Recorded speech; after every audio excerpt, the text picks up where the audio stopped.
Salut Booktube, j'espère que tu vas bien. Alors, nous revoilà aujourd'hui dans une nouvelle vidéo sur la chaîne 4e de couverture. Aujourd'hui, on se retrouve dans une vidéo semi-assis, semi-vlog, parce que j'ai décidé de vous amener avec moi dans une semaine où je lis beaucoup de BD. Oui, Kim qui lit des BD. J'ai vraiment hâte de voir comment ça va se passer cette expérience-là. Je suis zéro habituée, puis les BD varient vraiment. Il y en a vraiment de tous les types, tous les grosseurs, de tous les genres. Fait que ça s'annonce vraiment intéressant. Donc sans plus attendre, faites le pouce en l'air si ça vous plaît. Abonnez-vous à ma chaîne, à mes différents réseaux sociaux si ce n'est pas encore fait. Les liens sont dans la barre d'informations et on commence cette semaine à lire des BD.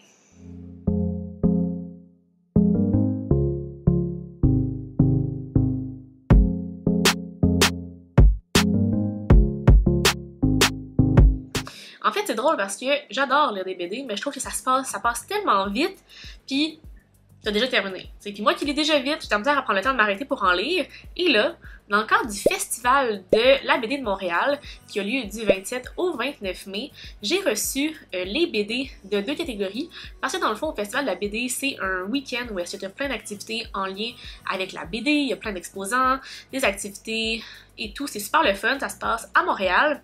Et il y a aussi le prix des BD-listes, et il y a plusieurs catégories avec des nominés. Un jury est là et il détermine la meilleure BD. Donc, c'est super le fun. Et là, j'en ai reçu de la catégorie québécois et anglophone indépendant. Donc, j'ai une belle variété à lire cette semaine. Je viens de choisir la première BD avec laquelle je vais commencer. C'est une BD que quand j'ai mis ma palle en ligne, on m'en a énormément parlé et on m'a dit à quel point c'était touchant. Fait pour moi, j'avais envie de commencer avec ça. Donc, on commence avec Le Petit Astronaute de Jean-Paul Hyde de chez La Pastèque.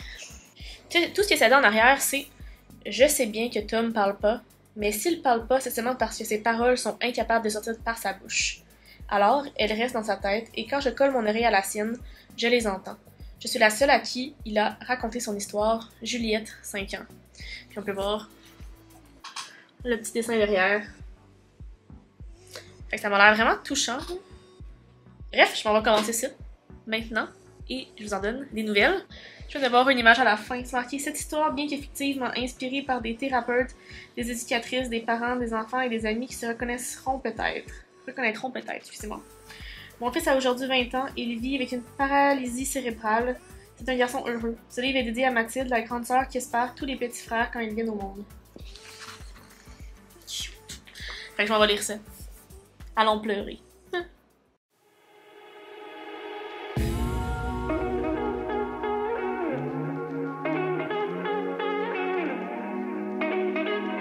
Oh my god.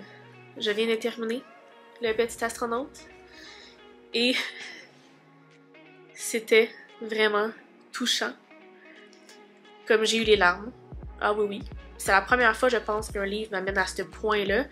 Tu sais, en fait, ça m'arrive jamais avec des livres parce que on dirait que je me l'imagine pas. Mais là, d'avoir des dessins, c'est vraiment touchant.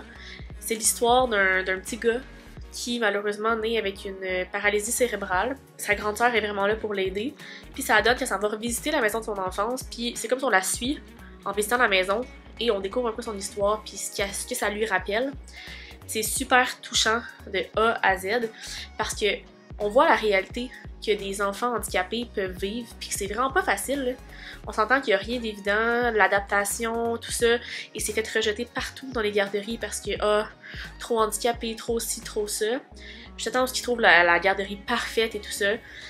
La fin aussi, c'est là que ça m'a tué, la fin. Mais wow, pour vrai, si vous avez pas lu Le Petit Astronaute, je vous le recommande fortement. Disons que ça commence fort, ma lecture. À date, wow. J'ai pas d'autres mots en ce moment. Je vais poursuivre ma lecture de BD avec une BD anglaise. Donc c'est marqué RDW, A Tale of Lost Fantasy, par Marco Ruiz. Fait qu'on change un peu le style. Puis là, je m'en vais dehors le lire parce que il fait beau. Je m'installe pour aller lire ça. C'est assez petit. Fait que je vous en donne des nouvelles sous peu.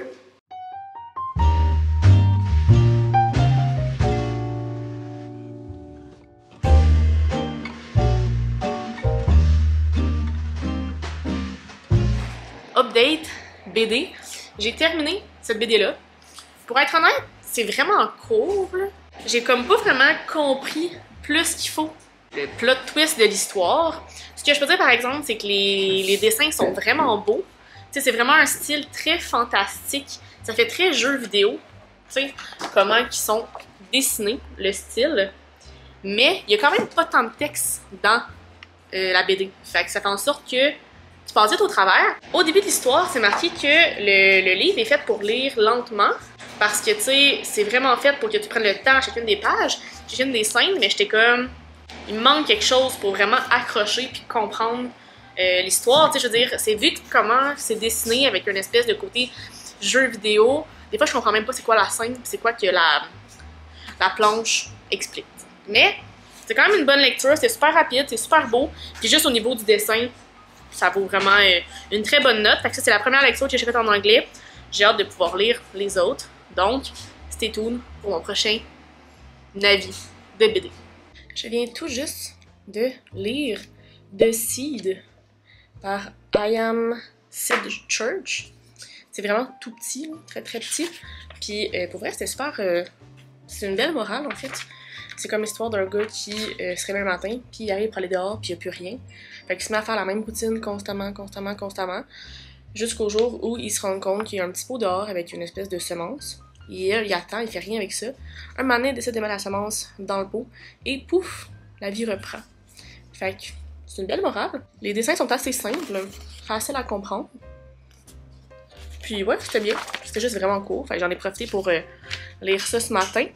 Là, je vais en faire un live, fait que je me fais une petite sélection de livres. Je pense que je vais lire Poisson à pattes pour commencer. En fait, ça risque d'être la longueur de mon live, 45 minutes. Fait que je m'en vais lire ça. Poisson à pattes de Blanc. Et je vous en reparle tantôt. Donc, je viens de terminer Poisson à pattes de Blanc. Les dessins sont vraiment beaux. Comme, c'est un style différent. On dirait un style un peu plus familier pour moi au niveau de la BD. Le ton puis la voix, comme je pourrais dire, est quand même très familier. On a beaucoup de contractions de mots et tout ça, fait que je trouve ça un peu difficile à lire parce que je suis pas habituée de lire des genres ta, tu sais, ben oui, pa, pa au lieu de papa, des choses comme ça, tu sais. Fait que c'est des choses qu'on fait, oui, au quotidien quand on parle, mais de là, le lire, c'est quand même plus confrontant. Mais l'histoire était super intéressante. Puis, c'est quand même une belle morale, là. Encore une fois, c'est le petit garçon qui malheureusement se fait intimider, tout ça, qui se rend dans une famille où oui, son père l'aime, mais sa mère pense que c'est le démon, puis elle est un peu folle, puis elle veut tout faire pour, comme, elle, garder l'argent pour elle, puis comme, abandonner les autres, fait que... Non, pour vrai, c'était super bien comme histoire, ça s'est lu très rapidement. Et aussi, j'ai lu celle-là, qui est Three Stripes from Hell, Misfits. C'est la première fois que je lisais de l'horreur, fait que c'est quand même super intéressant. Les dessins sont super beaux.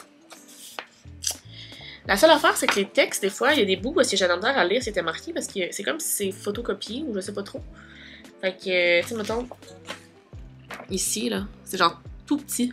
Fait que des fois, c'est difficile de comme lire, voir, comprendre ce qui est marqué. Puis c'est assez dark, comme, tu sais, dark au niveau de la couleur, comme histoire. Fait que des fois, quand tu essaies de lire, puis de regarder la planche, puis essayer de comprendre c'est quoi le dessin, qu'est-ce que ça veut véhiculer exactement. C'est peut-être un petit peu plus difficile que quand c'est en couleur, mais c'est la première fois que je lisais de l'horreur, fait que c'est super intéressant. Super bonne lecture. Donc là, il m'en reste quand même pas tant que ça. Je devrais pouvoir vous parler de ça très bientôt. Restez à l'affût. Je pense que j'en ai un là, que c'est vraiment un énorme. Je pense qu'il doit m'en rester à peu près 5. À peu près. À peu près.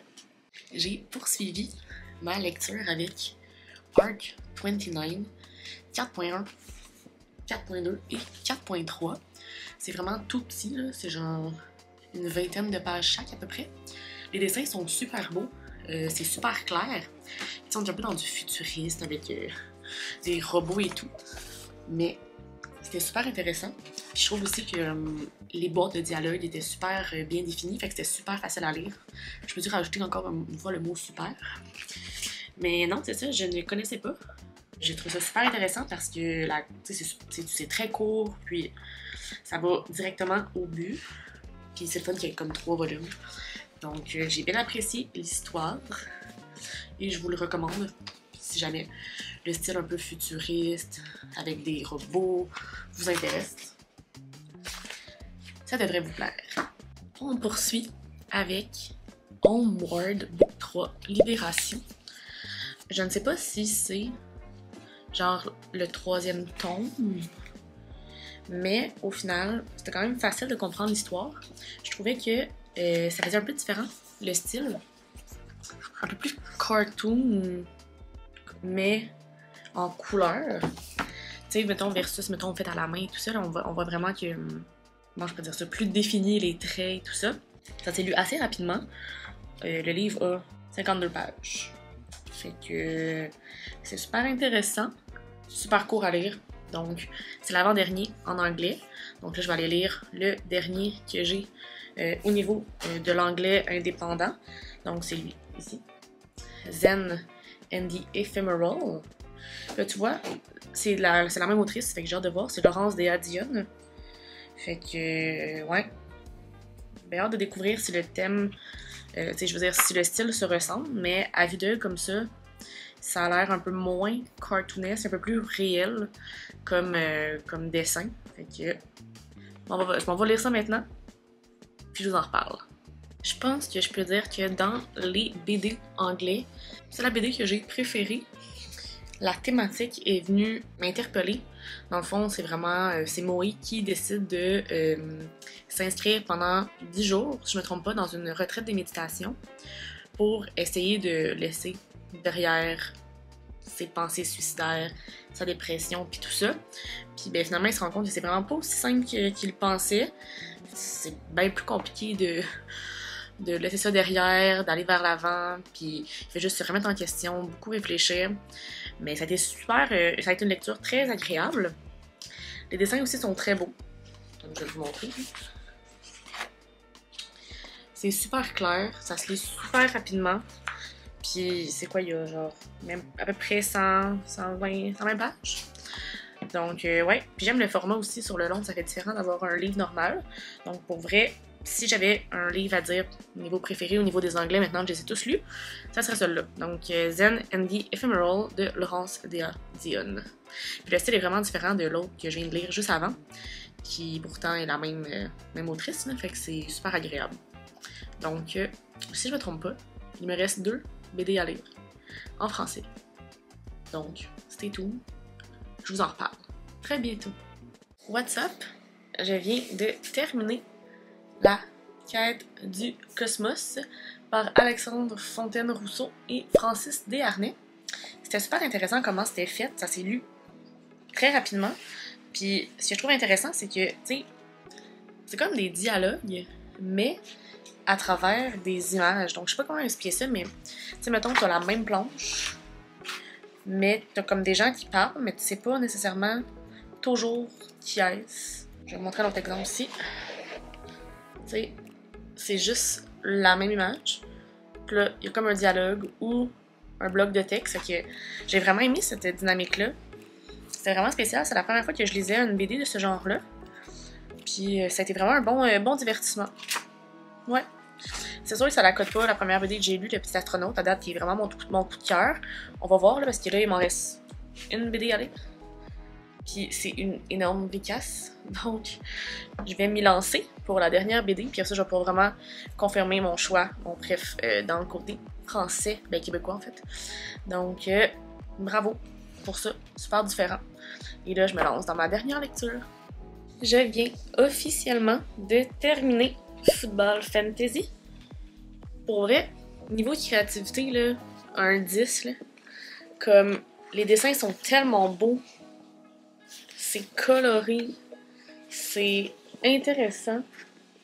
L'histoire était vraiment divertissante aussi.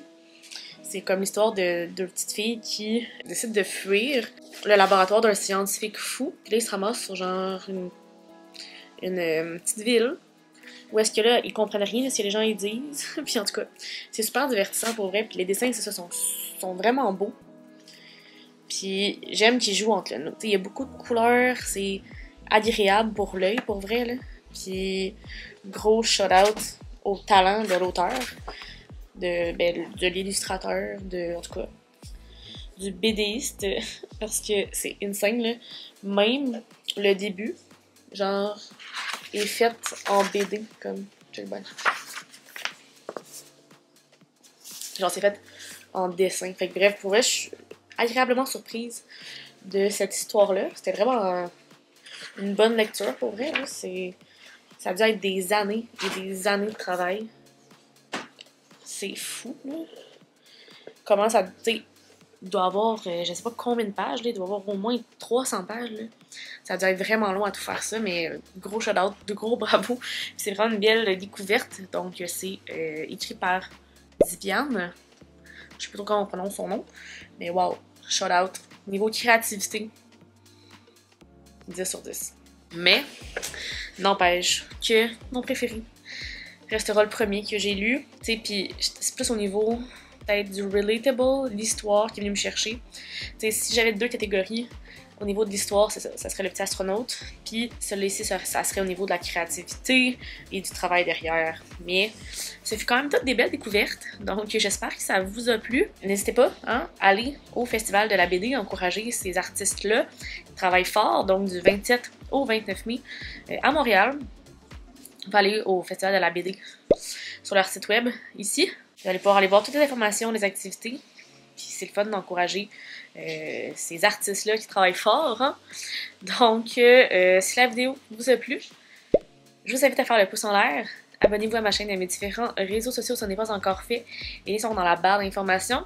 Allez voir ma dernière vidéo en ligne ici ou ici. Et sur ce, je vous souhaite de très belles lectures et on se reparle très bientôt dans une nouvelle vidéo. Bye bye!